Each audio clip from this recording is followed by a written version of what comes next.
이제 가을이 되었습니다. 가을은 열매를 맺는 계절이죠. 봄부터 여름까지 열심히 땀 흘리며 수고를 했는데 이 가을에 풍성한 열매를 얻게 되면 그러면 농부의 마음이 정말 기쁩니다. 그 수고한 것들이 보람이 있기 때문에 그런 거죠. 우리 신앙생활도 이 농사 짓는 것과 좀 비슷하다 이런 생각이 듭니다. 힘들 때도 있고요, 어려울 때도 있습니다. 고난도 있습니다. 그러나 그 속에서 우리가 묵묵히 참고 인내하면서 신앙의 아름다운 열매들 풍성하게 맺으면요, 그러면 그 열매를 맺는 정말 내 마음에 기쁨이 가득해집니다. 근데 나만 기쁠까요? 나만 기쁜 것이 아니라 나보다 더 기뻐하시는 분이 있습니다. 바로 나를 바라보시는 나의 가장 좋으신 아버지, 우리 하나님께서 정말 아름다운 열매를 풍성히 맺는 우리를 보시고 정말 기뻐하시는 거예요. 자, 그런데 우리가 신앙생활을 오래 했는데도 불구하고 주님께서 내게 열매를 구하실 때 주님께 열매를 드리지 못하면, 우리 주님께 드릴 그 열매를 준비하지 못했다면 여러분, 그러면 어떻게 되겠습니까? 성경에 보니까 정말 무서운 말씀들이 많이 나옵니다. 열매 맺지 못하는 나무마다 찍혀 불에 던져지리라, 이러한 경고의 말씀도 나오고요. 예수님께서 예루살렘 성전에 들어가실 때 무화과 나무에서 열매를 구하셨는데 열매를 찾지 못하셨잖아요. 그러니까 예수님이 저주하지 않았습니까? 그랬더니 그 나무가 어떻게 되었습니까? 그 즉시 말라버리는 이러한 사건도 기록되어져 있어요. 근데 이러한 이야기들은 바로 주님께서 우리에게 찾아오셔서 열매를 구하시는데, 주님이 찾으시는 그때 열매를 주님께 드리지 못하면 우리도 역시 주님 앞에 부끄러운 사람이 될 수밖에 없다고 하는 이러한 경고의 말씀인 줄 우리가 믿어야 될 줄로 압니다. 여러분, 이 열매를 맺는 이 계절, 정말 모든 만물이 다 열매를 맺는 이 계절에 우리도 아름다운 신앙의 열매, 이 신앙의 열매 맺기를 우리 주님의 이름으로 간절히 축원합니다. 자, 우리가 맺어야 될 열매, 여러분 어떤 열매를 우리는 맺어야 되겠습니까? 신앙의 열매라고 제가 말씀을 드렸는데, 많은 신앙의 열매들 가운데 가장 먼저, 정말 우리가 가장 풍성하게 먼저 맺어서 주님께 드려야 되는 이 열매는 바로 성숙한 믿음의 열매입니다. 성숙한 믿음의 열매. 우리가 이 열매를 맺게 되면, 우리의 믿음이 깊어지고 더 단단해지면 바로 이것이 기초가 되어서 다른 모든 신앙의 열매들이 맺어질 수 있기 때문에 그런 거예요. 믿음이 없이는 사실 나머지는 아무것도 아닌 것입니다. 그래서 가장 먼저 성숙한 신앙의 열매, 이 가을에 성숙한 신앙의 열매 아름답게 맺어서 정말 우리 주님께 그 열매를 드림으로 우리 주님을 기쁘시게 하는 우리 성도님들 되기를 우리 주님의 이름으로 간절히 축원합니다. 자, 우리가 성숙한 믿음의 열매를 맺어야 된다고 말씀을 드렸어요. 자, 그러면 이 성숙한 믿음의 열매가 무엇인가? 어떠한 믿음이 성숙한 믿음의 열매인가? 여러분, 어떤 믿음이 그런 성숙한 믿음이겠습니까? 오늘 본문 말씀을 보니까 정말 이 성숙한 이 믿음으로 열매를 맺어서 우리 하나님을 정말 기쁘시게 해드린 한 사람의 이야기가 나옵니다. 그가 바로 우리가 믿음의 조상이라고 말하는 아브라함이에요. 아브라함이 하나님을 어떻게 믿었길래 그의 믿음이 성숙한 믿음인가? 여러분, 그의 믿음은 어떤 믿음이겠습니까? 우리 18절에 있는 말씀 다 같이 함께 크게 읽겠습니다. 아브라함이 바랄 수 없는 중에 바라고 믿었으니 이는 내 후손이 이같으리라 하신 말씀대로 많은 민족의 조상이 되게 하려 하심이라. 아멘. 이 말씀 보면 사도 바울이 아브라함의 믿음에 대해서 딱 한마디로 정의를 내려요. 뭐라고 말합니까? 바랄 수 없는 중에 바라고 믿는 믿음이라는 거예요. 바랄 수 없는 중에 바라고 믿음. 이게 아브라함의 믿음이고 그의 믿음이 성숙한 이유라는 거예요. 여러분, 우리가 아는 대로 아브라함이 아들을 낳았을 때 나이가 몇입니까? 몇 세 아들 낳았어요? 네, 100세입니다. 100세. 사라가 아들을 낳았는데 그때 사라의 나이는 몇 세예요? 90세입니다. 지금 이 자리에도 우리 80 넘으신 우리 어르신들 계신데, 우리 80 넘으신 어르신들이 아들을 낳았다. 여러분, 무슨 일이 벌어질까요? 난리가 날 겁니다. 난리가. 영주만 막 떠들썩한 게 아니에요. 우리나라 모든 신문들이 막 대서특필할 거예요. 우리나라만 그럴까요? 이런 전 세계 토픽감입니다. 왜 그렇습니까? 이게 불가능한 일이니까요. 불가능한 일이니까. 100세 된 아브라함이 아들을 낳는다? 90세 된 사라가 아들을 낳는다? 여러분, 이것은요, 어려운 일이 아니에요. 어려운 일이 아니라 불가능한 일이에요. 할 수 없는 일이에요. 그런데 하나님께서 아브라함에게 무엇이라고 말씀을 하셨습니까? 하나님이 이렇게 말씀하신 거예요. 야, 아브라함아, 하늘의 별을 보아라. 정말 별들이 많지. 저 별들과 같이 너의 후손이 많아지게 하리라. 하나님이 이렇게 말씀을 한 것입니다. 모든 민족의, 많은 민족의 조상이 되도록 내가 만들어 주리라. 하나님이 이렇게 말씀을 하신 거예요. 자, 그런데 많은 후손을 얻으려면 가장 먼저 뭐 해야 됩니까? 지금 당장 아들을 하나 빨리 낳아야 되잖아요. 그런데 그게 불가능한 일이라는 거예요. 사람의 생각으로는 정말 불가능한 거예요. 과학적으로 봐도 절대로 안 되는 상황이라는 겁니다. 그런데 그때 아브라함이 어떻게 했다고요? 오늘 말씀을 보니까 바랄 수 없는 중에 바라고 믿었다라고 이야기합니다. 바랄 수 없는 것. 내가 바랄 수 없는 것이지만 하나님이 지금 말씀하신 거잖아요. 하나님이 말씀하셨기 때문에 하나님이 이루실 거라고 확실하게 믿는 겁니다. 그래서 아브라함의 믿음이 성숙한 믿음이다라고 말씀을 드리는 거예요. 자, 그런데 우리가 신앙생활을 하면서 부딪히는 문제가 바로 이런 겁니다. 여기에 있는 거예요. 하나님이 말씀하셨어요. 분명히 말씀하셨어요. 그런데 지금 내 눈앞에 있는 이 현실을 보면 도저히 불가능해 보이는 이러한 일들이 우리에겐 너무나 많은 것입니다. 하나님이 말씀하셨어요. 그래서 믿는다고 고백은 해요. 그런데 눈앞의 현실을 보면 불가능한 거예요. 불가능한 거예요. 그래서 말씀을 따라야 하는지 아니면 그냥 포기해야 되는지 이러한 딜레마가 오늘 우리에게 있다고 하는 것입니다. 1907년도에요. 평양신학교에서 최초의 7분, 우리나라 최초로 7분이 목사 안수를 받았습니다. 그 가운데 한 분이 이기풍 목사님이에요. 이기풍 목사님은요, 목사 안수를 받고 난 즉시 선교사로 파송을 받아서 제주도로 갑니다. 제주도에 가서 선교를 했어요. 네, 여러분, 그 당시 제주도 미신이 정말 가득했던 곳이에요. 미신이 너무나 강한 땅이어서 목사님이 여기에 가서 복음을 전하고 전도하는데 전도가 안 돼요. 사람들이 받아들이지를 않아요. 오히려 가는 곳마다 야소교, 목사라고 조롱을 하고요, 문전박대라고요. 목사님이 가면 뒤에서 애들이 돌을 던져요. 목사님 무슨 생각 들었을까요? 이 이기풍 목사님이 무슨 생각을 했겠습니까? 여러분, 목사님도 그런 생각 들지 않았을까요? 야, 아무리 전도해도 받아들이는 사람 하나도 없는데 내가 전도하러 또 나가야 되나? 내가 나가기만 하면 사람들이 박대하고 조롱하고 핍박하는데 내가 또 그래도 나가야 되나? 그냥 여기서 포기하는 게 그게 차라리 낫지 않을까? 여러분, 목사님도 이런 생각이 들지 않았겠습니까? 미신에 빠져있는 이 사람들이 자신을 배척하고 핍박하는 이러한 상황을 보면 도저히 길이 보이지를 않는 거예요. 아무리 전도해도 여기는 전도가 안 될 것 같은 거예요. 여기에는 답이 없어 보이는 거예요. 그러니까 포기하고 싶은 마음이 듭니다. 그래도 힘들지만 그래도 하나님 가라고 하셨으니까 그래도 나가야지 되지 않을까?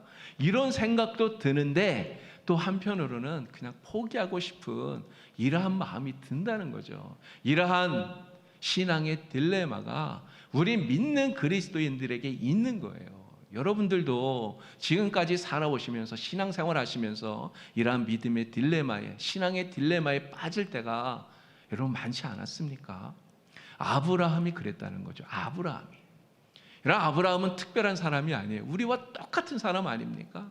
아브라함도 우리와 똑같은 사람이기 때문에 이러한 현실적인 딜레마, 하나님은 말씀하셨지만 그러나 나의 상황과 내 아내의 상황과 형편을 보면 도저히 불가능해서 이루어질 수 없는 것 같은 이러한 현실적인 딜레마 속에 빠져 있는 것입니다. 그러나 아브라함은 그 속에서, 이러한 딜레마 속에서 그 믿음이 결코 약해지지 않았다는 거예요. 그렇기 때문에 그 믿음이 성숙한 믿음이라는 것입니다. 자, 우리 19절 말씀 함께 보겠습니다. 19절 다 같이 함께 읽어볼까요? 그가 100세나 되어 자기 몸이 죽은 것 같고 사라의 태가 죽은 것 같음을 알고도 믿음이 약하여지지 아니하고. 그럼 이 아브라함이 지금 뭘 알고 있습니까? 자기가 100세나 되어서 아들을 낳을 수 없는 상황이라는 걸 잘 알고 있어요. 자기만 그렇습니까? 자기 아내인 사라도 90세나 되어서 그 태가 죽은 것 같다는 것을 너무나 잘 알고 있어요. 그런데 그럼에도 불구하고 이 아브라함은 그 믿음이 약하여지지를 않았다는 것입니다. 여러분, 우리가 방금 읽었던 이 19절 말씀에서 정말 중요한 단어가 하나 있어요. 바로 알고도 라고 하는 이 단어입니다. 알고도. 여러분, 우리의 믿음은 현실을 외면하는 그러한 믿음이 아니에요. 우리의 믿음은 그냥 맹목적으로 믿는 그런 믿음이 아니라는 것입니다. 우리는 현실을 똑바로 봅니다. 직시해요. 그래서 지금 상황이 어떤지, 지금 내 앞에 있는 이 현실이 어떠한지를 우리는 안다는 거죠. 정말 인간적으로는 불가능하다는 것을 압니다. 그러나 알지만 그럼에도 불구하고 하나님이 말씀하셨기 때문에 믿는 거예요.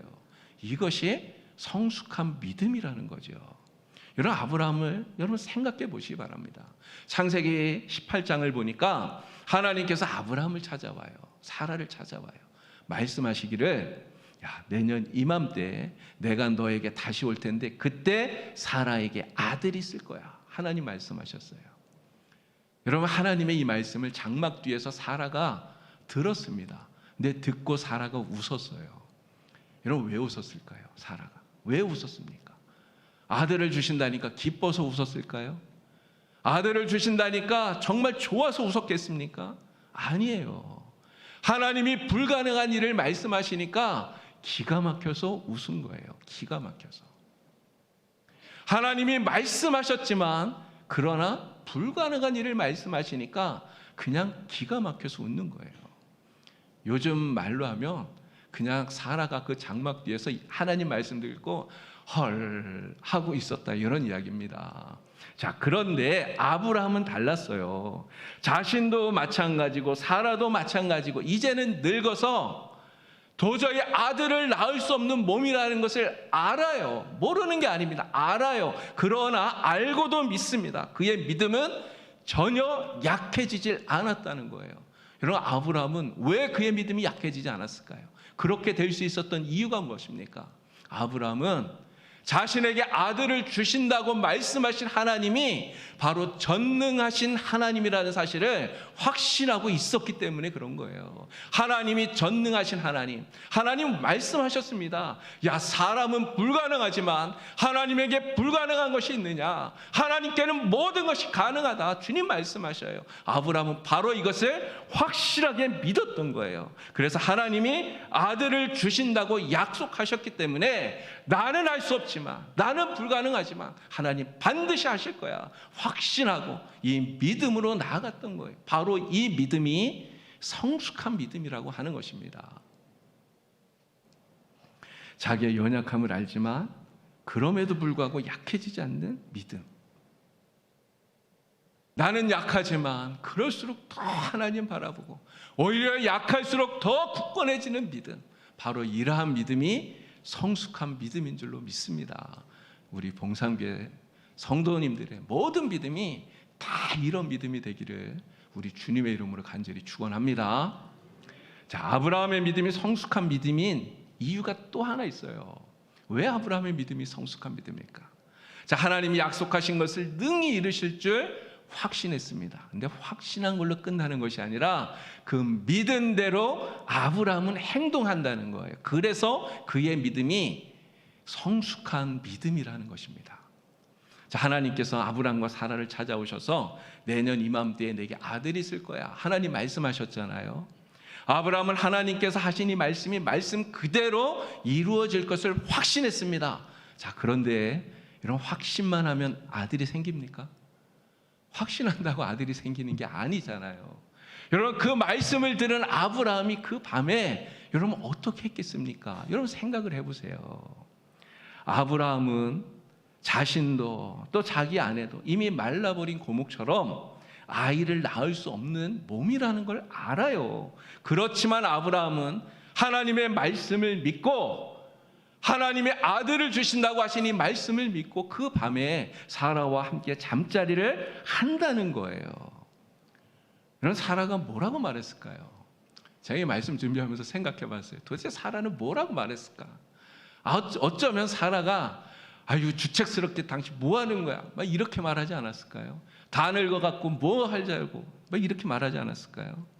그러나 사라도 역시 아브라함처럼 하나님에 대한 믿음을 회복하는 거예요. 하나님에 대한 믿음을 품게 됩니다. 그래서 사라도 분명히 그렇게 말했을 거예요. 그래요. 우리는 못하지만 하나님은 하실 수 있는 줄 믿습니다. 믿어요. 라고 말하고 하나님이 아들을 주신다는 그 약속을 믿고 믿음대로 그들은 행동했다는 거예요.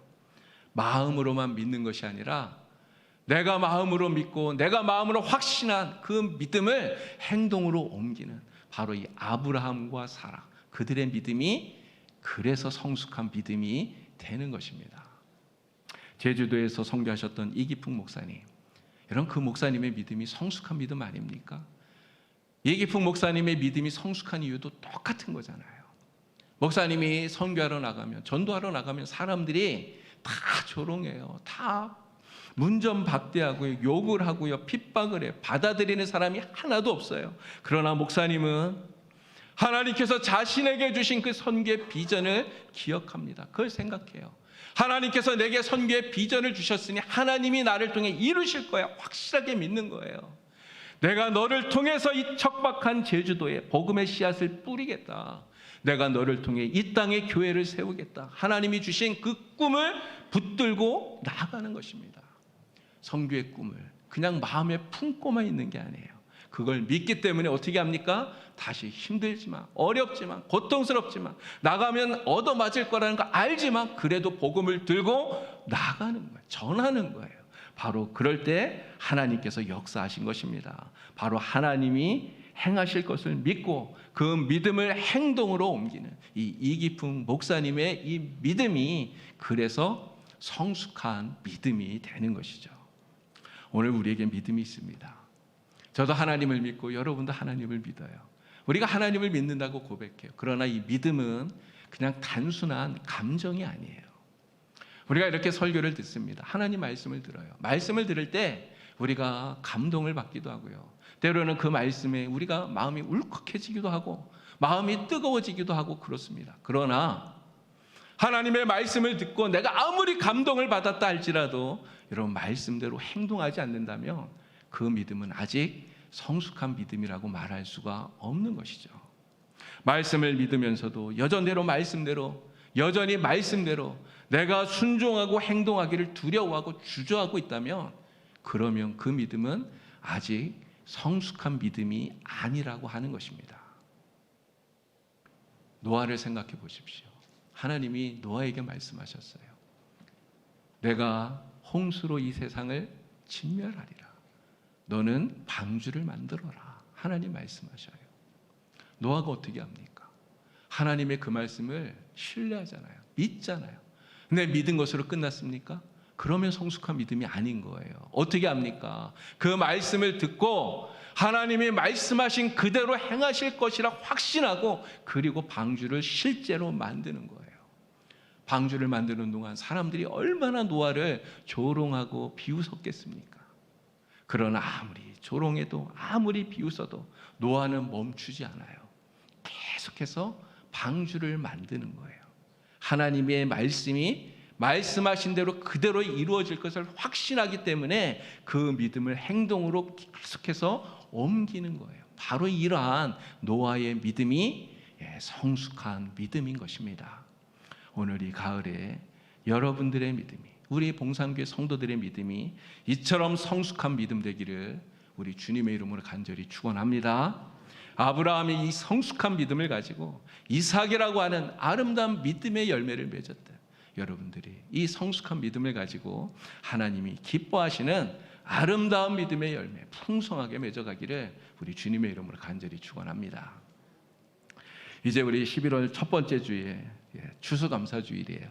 11월 첫 주일 이 추수감사주일에 우리 교회에서 새생명 축제를 하려고 이제 준비를 하고 있습니다. 우리 작년에 했던 것처럼 우리가 함께 새생명 축제를 준비하면서 함께 이제 뜨겁게 기도하고, 그래서 내일부터 우리 특별 새벽 기도회를 지금 하려고 하는데요. 특별 새벽 기도회를 통해서 함께 뜨겁게 기도하고, 그리고 찬양 축제를 통해서, 또 간증 축제를 통해서, 말씀 축제를 통해서 우리가 마음에 품은 그러한 새 생명을 하나님께로 인도하는 이러한 일을 하려고 합니다. 근데 혹시라도 이렇게 전도하자 이런 이야기를 하면 이런 생각을 하시는 분이 혹시라도 계실지 모르겠어요.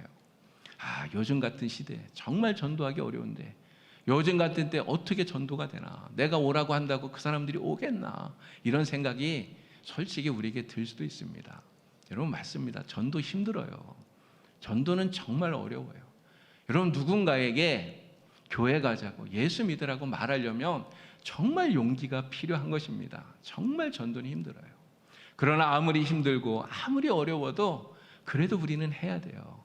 주님이 우리에게 주신 사명이기 때문에 하나님이 이것을 통해서 하나님의 선하신 역사, 생명의 역사를 반드시 이루어 가실 것이기 때문에 우리는 주님을 믿고 이 일을 감당해 나가야 되는 것입니다.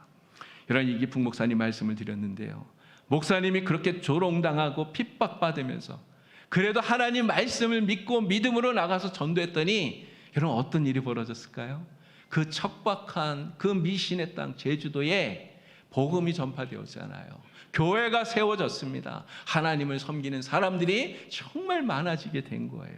성숙한 믿음을 가지고 믿음으로 나아가서 순종하니까 하나님께서 그 성숙한 그 믿음을 전도의 열매가 풍성하게 맺어지도록 하나님이 역사를 하신 것입니다. 여러분 저는 확실하게 믿습니다. 우리 하나님께서 우리 봉산교회를 통해서 이 영주 땅에 죽어가는 영혼들을 반드시 살리실 거라고 믿습니다. 저는 확실히 믿어요. 우리 봉산교회 여러분들을 통해서 하나님이 이 땅에 복음을 전하셔서 정말 이 땅이 회복하게 하시고 이 땅이 부흥되게 하나님 만드실 줄로 믿습니다. 여러분 모두 다 이러한 믿음을 가지고 정말 하나님의 말씀에 순종해서 믿음을 가지고 담대하게 나아가는 여러분 되기를 우리 주님의 이름으로 간절히 축원합니다. 믿음, 성숙한 믿음, 바로 불가능 속에서도 하나님만 바라보는 믿음이에요. 그 믿음대로 행동하며 열매를 맺는 믿음입니다. 그래서 이 믿음을 가지고 아름다운 열매를 맺어서 하나님께 드려서 정말 하나님을 기쁘시게 드리는 믿음, 이것이 오늘 우리가 맺어야 할 성숙한 믿음입니다. 세상 모든 만물이 다 열매를 맺는 정말 이 풍성한 결실의 계절인 이 가을에 우리 하나님께서 우리에게 보길 원하시는 이 아름다운 성숙한 믿음의 열매를 풍성하게 맺으시는, 특별히 이 믿음으로 전도의 열매를 풍성하게 맺어서 정말 우리 하나님 기쁘시게 하는 그런 성도들 다 되시기를 우리 주님의 이름으로 간절히 축원합니다. 기도드립니다. 하나님 아버지, 오늘 우리에게 아브라함과 같은 성숙한 믿음 하나님 주시옵소서. 우리가 당한 여러 가지 현실들을 바라보면 불가능해 보이는 일들이 너무나 많습니다. 그러나 그 불가능 속에서도 우리 하나님만 바라보는 이 성숙한 믿음 갖게 하여 주시고 우리가 마음으로 확신할 뿐만 아니라 믿는 대로 행동하게 하여 주셔서 아름다운 열매 풍성하게 맺고 하나님을 기쁘시게 하는 하나님의 선한 백성들 다 될 수 있도록 주님 인도하여 주시옵소서. 예수님의 이름으로 기도드리옵나이다. 아멘.